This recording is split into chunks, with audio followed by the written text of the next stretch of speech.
یہ رفیق احمد صاحب کا احمد نگر پاکستان سے سوال ہے.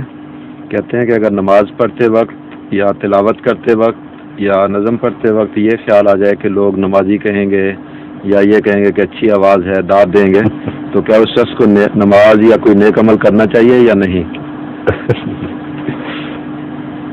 یہ تو ایسی بات کر رہے ہیں کہ out of the fire into the fire.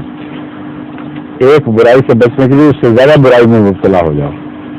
یہ کوئی نہیں کہا کہ اگر ایسا خیال آئے تو انسان شیطان کی نیند پہ چھوٹ کے استغفار کرے اور لاہور پڑھے.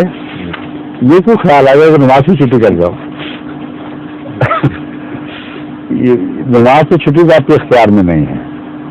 تو اللہ کا حکم ہے جو چاہیں کریں.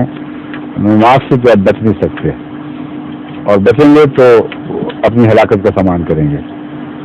اس کے راہ میں جو خطرے ہیں صرف یہی نہیں، اور بھی کئی قسم کے خطرات ہیں، سستیاں، غفلتیں، کئی قسم کے خیالات دل کو گھیر لیتے ہیں.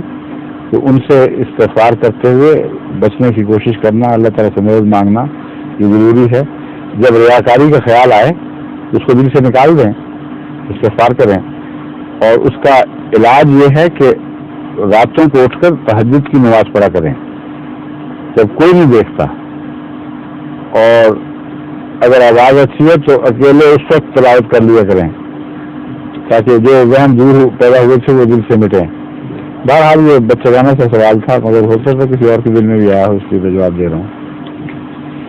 ظہور مہدی آخر زمان ہے